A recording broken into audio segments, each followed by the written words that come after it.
Hi everyone, this is Nasir. और आज जो है हम गोल्जी कॉम्प्लेक्स या गोल्जी apparatus के बारे में डिस्कस मतलब टोटल सेल ऑर्गेनल्स के बारे में डिस्कस करेंगे। डिस्कस करने से पहले मैं आपको बता देता हूँ, ये जो हमारा चैनल है एजुकेशन से रिलेटेड, यहाँ पर नई नई वीडियोज आती रहती है, तो प्लीज़ मेरे चैनल को सब्सक्राइब कीजिए, लाइक कीजिए एंड फॉलो भी कीजिए मुझे, ठीक है ना। और इंस्टाग्राम पे जो आईडी है वो मिस्टर नासिर 000 के नाम से है। एंड ऑल्सो सब्सक्राइब करके बेल आइकन को जरूर दबा दीजिए, कमेंट कीजिए, और रीच बढ़ती है तो लाइक प्लीज जरूर कीजिए वीडियो को। यहाँ पर नीट 11th-12th सभी स्टूडेंट्स के लिए फ्री में हर तरह के कोर्सेस अवेलेबल रहते हैं, तो प्लीज दूसरे स्टूडेंट्स तक भी वीडियोस को जरूर पहुंचाइए अगर आपको वीडियो हेल्पफुल लगता है तो। Thank you everyone. So now अब स्टार्ट करते हैं गोल्जी बॉडी। देखो, वैसे इसके नाम बहुत सारे हैं। इसको गोल्जी बॉडी भी कहते हैं, गोल्जी एप्रोटस भी कह देते हैं, और इसको गोल्जी कॉम्प्लेक्स भी कह देते हैं। तो ये सारे इसी के नेम में, बॉडी कह लीजिए, एप्रोटस कह लीजिए, या फिर इसको क्या कह लीजिए आप, कॉम्प्लेक्स कह लीजिए। डिस्कवरी इसकी 1898 में हो गई थी by Camillo Golgi. Who? Camillo Golgi. So Camillo Golgi ने इसकी डिस्कवरी की थी, ठीक है। उन्होंने देखा था कि एक डेंसली स्टैंड रेटिकुलर स्ट्रक्चर है नियर द न्यूक्लियस, यानी कि ये न्यूक्लियस के पास में होता है। कहां पर होता है? न्यूक्लियस के नियर में होता है, और डेंस स्ट्रक्चर है। डेंस क्या है? स्ट्रक्चर है, रेटिकुलर स्ट्रक्चर है। रेटिकुलर स्ट्रक्चर, मैं डेंस रेटिकुलर स्ट्रक्चर का आपको डायग्राम ही बना के दिखा देता हूँ, यानी कि समथिंग लाइक दैट। डेंस का मतलब बहुत ही घना, ऐसे कुछ करके, ठीक है ना, लाइक दिस, ठीक है ना। ये डेंस लाइक स्ट्रक्चर्स है, ठीक है ना। मतलब क्या होती है, जो एंडोप्लाज्मिक रेटिकुलम होती है, इसका जो एक्स्ट्रा पार्ट होता है वो वहां से अलग होने के बाद एंडोप्लाज्मिक रेटिकुलम से गोल्जी apparatus बनाता है बाद में, ठीक है ना, बाद में बनाता है। डिस्क कभी कभी ये जो है ना फ्लैट हो जाता है, कभी कभी ये डिस्क की शेप ले लेता है, ठीक है ना। और ध्यान रखना कि ये शेप दो तरह की ले सकता है, या तो ये कभी फ्लैट भी हो सकता है और कभी कभी किसकी शेप भी ले सकता है, डिस्क की शेप भी ये ले सकता है। ये दोनों ही शेप इसकी हो सकती है। इसका साइज जो होता है वो 0.5 माइक्रोमीटर से लगा के 0.1 माइक्रोमीटर तक का होता है। 0.1 माइक्रोमीटर तक का हो सकता है। डायमीटर है इसका, क्या है? Diameter. What is the meaning of diameter? Diameter का मतलब होता है, suppose that there is sphere, एक तो उसकी रेडियस होती है, ये आर होगी, लेकिन रेडियस का अगर हम डबल कर दें ये, तो ये डायमीटर हो जाएगा। क्या हो जाएगा? डायमीटर। कंप्लीट जो हो जाएगा ना, डायमीटर हो जाएगा। तो ये डायमीटर होता है। तो इसका डायमीटर कितना है होता है? 0.5 माइक्रोमीटर से लगा के 1 माइक्रोमीटर तक। ये 0.1 नहीं है, ओनली 1 है, 1 माइक्रोमीटर तक होता है, ठीक है। ये ध्यान रखने वाली बात है। गोल्जी कॉम्प्लेक्स जो होती है, basically what is the work of Golgi complex? Golgi complex का फंक्शन क्या होता है? गोल्जी कॉम्प्लेक्स जो होते हैं, गोल्जी apparatus जो होते हैं, ये मटेरियल को ट्रांसफर करने का काम करते हैं, ठीक है ना। Transfer the material inside the cell, cell के अंदर, ठीक है। Transfer the material inside the cell, यानी कि सेल के अंदर जो मटेरियल होते हैं, मान लो सेल के अंदर प्रोटीन भी बनेगा, सेल के अंदर बहुत सारे मिनरल्स भी बनेंगे, तो उनको मान लो सेल के वो इस हिस्से में है यहाँ पर, तो उसको यहाँ पर लेके जाना है, तो उसे ट्रांसपोर्ट करने का काम कौन कर रहा है? गोल्जी कॉम हाँ हाँ, ट्रांसफर करने का काम करता है, ठीक है ना। उसे एक जगह से दूसरी जगह पे ले जाने का काम करता है। किसको भाई? किसी भी मटेरियल्स को, ठीक है ना, किसी भी मटेरियल्स को। हाँ, प्रोटीन हो सकता है, विटामिन हो सकता है, ठीक है ना। बेसिकली गोल्जी apparatus इंपॉर्टेंट होता है formation of glycoprotein and glycolipids, और दो चीज को खास तौर से फॉर्मेशन भी कर देता है, बना भी सकता है। किस किस को बनाता है वो, उनके नाम आपको जरूर पता होना चाहिए। तो एक तो ये ग्लाइकोप्रोटीन को जरूर बना देता है। किसको बना देता है भाई? ग्लाइकोप्रोटीन, और एक ये बना देता है भाई ग्लाइकोलिपिड्स। किसको बना देता है? ग्लाइकोलिपिड्स। तो it's hard to believe but that's so light. दो चीजों को ये बना सकता है, ग्लाइकोप्रोटीन को और ग्लाइकोलिपिड को। ठीक है भाई, तो ये अपना कंप्लीट हो गया गोल्जी apparatus। अब आते हैं लाइसोसोम के बारे में। किसके बारे में भाई? लाइसोसोम। यही करे लाइसोसोम। Okay,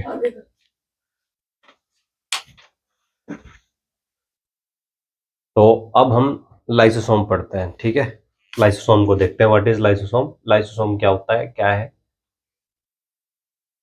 lysosome? तो व्हाट इज लाइसोसोम्स? ये एक आपकी जो है ना वेस्कुलर बाउंड वेस्कुलर स्ट्रक्चर होती है। क्या होती है? Bound vascular structure. पर स्ट्रक्चर से तो कोई क्वेश्चन नहीं पूछेगा कैसा होता है स्ट्रक्चर में। मेन जो पूछा है लाइसोसोम जो होता है, इसको बोलते हैं, इसकी लाइसोसोम की डिस्कवरी किसने करी थी? तो आपको ये याद रहना चाहिए कि तो डिस्कवरी बाय डी डुए नाम के साइंटिस्ट ने उन्होंने इसकी डिस्कवरी की थी। लाइसोसोम क्या होते हैं? इन्हें suicide bag of the cells कहते हैं। Suicide bag of the cell. Cell का इन्हें सुसाइड बैग कहते हैं। क्यों कहते हैं इनको सेल का सुसाइड बैग? मान लो कि ये सेल के अंदर है, ठीक है ना, ये लाइसोसोम यहाँ पर है। ठीक है, दिस इज लाइसोसोम। अब लाइसोसोम्स के अंदर जो है ना सारे लाइसोजाइम्स होते हैं, सारे एंजाइम्स होते हैं इसके अंदर। ठीक है ना, क्या होते हैं भाई इसके अंदर? एंजाइम्स होते हैं। सॉरी। तो इसके अंदर जो है ना सारो हाइड्रोलेस एंजाइम होते हैं। कौन से एंजाइम होते हैं भाई इसके अंदर? हाइड्रोलेस एंजाइम होते हैं सारे सारे। अब अगर सपोज दैट ये ब्रस्ट हो गई, यानी कि लाइसोसोम जो है ये आपकी ब्रस्ट हो गया, फट गया ये। अब जैसे ये ब्रस्ट होगा, फटेगा, इसके फटने के साथ में जो हाइड्रोलेस एंजाइम है सारे के सारे क्या में कर जाएंगे? सेल में भी कर जाएंगे। और जो हाइड्रोलेस एंजाइम होते हैं ना भाई, वो जो है सारे के सारे सिस्टम को जो है इनएक्टिव कर देंगे। क्या कर देंगे? इनएक्टिव कर देंगे। तो आपको पता होना चाहिए कि इनके अंदर कौन से एंजाइम होते हैं। हाइड्रोलाइटिक या हाइड्रोलेज एंजाइम होते हैं। ठीक है ना, या तो हाइड्रोलाइटिक कह लीजिए या हाइड्रोलेज एंजाइम कह लीजिए। और इस वजह से इनको क्या भी कह देते हैं? Suicide bag of the cells भी कह देते हैं। क्योंकि ये एंजाइम्स जो होते हैं ना, हाइड्रोलाइटिक एंजाइम जो होते हैं, खास पॉइंट ये है आपको इंपॉर्टेंट में याद रखना है कि जो हाइड्रोलाइटिक एंजाइम होते हैं, हाइड्रोलाइटिक एंजाइम जो होते हैं भाई, इनका काम क्या होता है कि हाइड्रोलाइटिक एंजाइम जो है ये डाइजेस्ट कर सकते हैं, पचा सकते हैं। किस किस चीजों को? ये आप देख के हैरान रह जाएंगे। ये डाइजेशन कर सकते हैं कार्बोहाइड्रेट का, कार्बोहाइड्रेट को भी तोड़ सकते हैं। यानी कि डाइजेशन का मतलब यही तो हो गया ना, ब्रेक करना। एक तो एक कार्बोहाइड्रेट को डाइजेस्ट कर सकते हैं, एक ही कार्बोहाइड्रेट के अलावा किसको? प्रोटीन को भी डाइजेस्ट कर सकते हैं।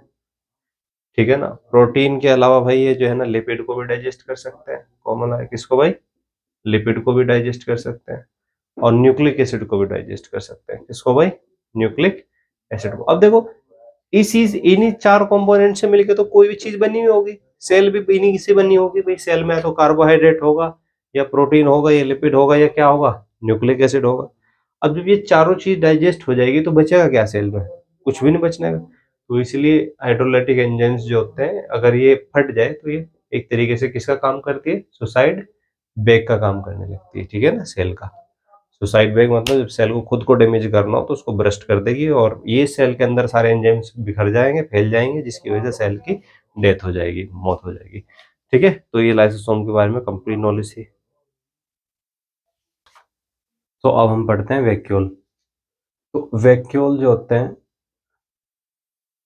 बेसिकली एक एक्स्ट्रा मेम्ब्रेन होती है। क्या होती है? Extra membrane in cell. Cell के अंदर एक्स्ट्रा मेम्ब्रेन वाला पार्ट होता है, तो वो वैक्यूल बन जाता है।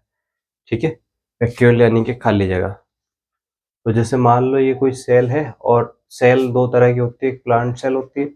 तो प्लांट सेल में तो वैक्यूल जो होगा ये समझ लीजिएगा उसका 60% या 70% तक एरिया कवर कर रहा होगा। 60% ये वैक्यूल ही होगा प्लांट सेल में।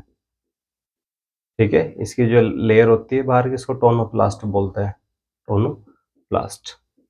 एनिमल सेल में क्या होता है कि वैक्यूल जो होता है, एनिमल में अगर बात करें, ये तो प्लांट में हो गया, एनिमल की अगर सेल में बात करें तो ये कई सारे हो सकते हैं, बट स्मॉल होते हैं, छोटे होते हैं। तो वैक्यूल जो है वो कई सारे हो सकते हैं, बट स्मॉल होते हैं, छोटे छोटे होते हैं। ये डिफरेंस होता है between plant and animal cell में, ठीक है ना। और इसके अंदर साइटोप्लाज्म भरा रहता है और वाटर सेप भरा रहता है। वैक्यूल के अंदर जो है क्या क्या भरा रहता है, तो एक तो उसमें साइटोप्लाज्म भरा रहेगा और प्लस वाटर सेप, दो चीजें इसके अंदर भरी रहती है, वाटर सेप, ठीक है ना। प्लांट सेल में मैंने बताया आपको कहाँ से कहाँ 60% से लगा के 90% तक हिस्सा को ऑक्यूपाई कर लेता है। 90% तक यही वैक्यूल हो जाता है प्लांट सेल में, ठीक है ना। तो आप देख सकते हैं कि प्लांट सेल में कितना बड़ा हिस्सा जो है वैक्यूल का है, ठीक है ना। कुछ जगह पर जो है वैक्यूल वर्क भी करता है, जैसे कि फंक्शन भी एक है इसका कुछ थोड़ा बहुत, वो देख लीजिएगा। फंक्शन में है जैसे कि मैं आपको अगर बताऊं, जो एनिमल्स यूनिसेलुलर होते हैं, जैसे कि मैं आपको बात करूं अमीबा की, किसकी, अमीबा की बात करूं, अमीबा जिसका तुमने डायग्राम बनाया था ना, हेलो, डायग्राम बनाया था ना अमीबा का। हाँ, तो अमीबा के अंदर तुम्हारे ध्यान होगा एक फूड वैक्यूल था, होते थे ना फूड वैक्यूल। हाँ हाँ हाँ। तो जो फूड वैक्यूल होते थे वो इसलिए वो वैक्यूल ही होते थे, बेसिकली खाली जगह होती थी जहाँ पर फूड के पार्टिकल्स इकट्ठे हो जाते थे। तो एक तो ये फूड पार्टिकल्स को इकट्ठा करने के लिए फूड वैक्यूल होते हैं इनके अंदर, ठीक है ना।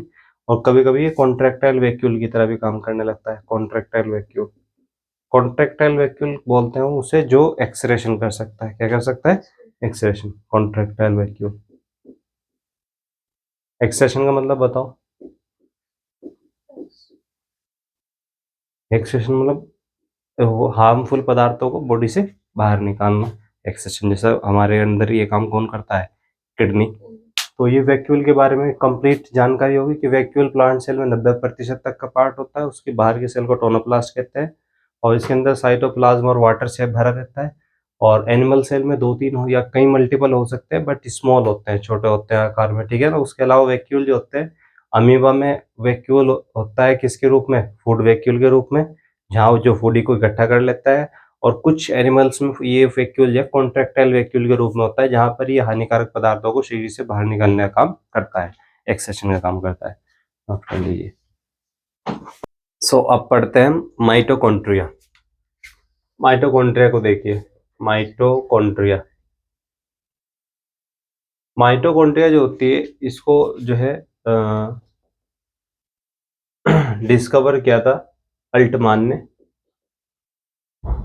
और इसका जो नेम था ना, ये नेम माइटोकॉन्ड्रिया जो नेम है, इससे पहले इसको जो है ना कुछ ब्लास्ट करके कहते थे, ठीक है, ब्लास्ट रहता है इसके नाम में। हाँ, इस तरह का कुछ नाम था। फिर बाद में इसको जो माइटोकॉन्ड्रिया नाम दिया था वो दिया था सी बेंडा ने। सी बेंडा ने इसका नाम दिया था माइटोकॉन्ड्रिया। माइटोकॉन्ड्रिया को बेसिकली कहते क्या है, माइटोकॉन्ड्रिया जो होती है डबल लेयर्ड होती है, दो लेयर होती है इसके अंदर। एक इनर लेयर होती है और एक क्या होती है, आउटर लेयर होती है। एक आउटर लेयर हो गई है बाहर वाली, और ये इनर लेयर होगी, फिंगर लाइक स्ट्रक्चर होती है, इनर लेयर, और ये आउटर लेयर हो गई। और जो इनर लेयर होती है ना, इसके ऊपर जो है ना इस तरीके से ये ऐसे F1 पार्टिकल्स लगे रहते हैं। क्या लगे रहते हैं, F1 पार्टिकल पूरे माइटोकॉन्ड्रिया पे लगे रहते हैं। इनको बोलते हैं F1 particles. Sorry, F1 particles. इनका एक और नाम भी, इन्हें पेरोक्सिसोम भी बोल देते हैं।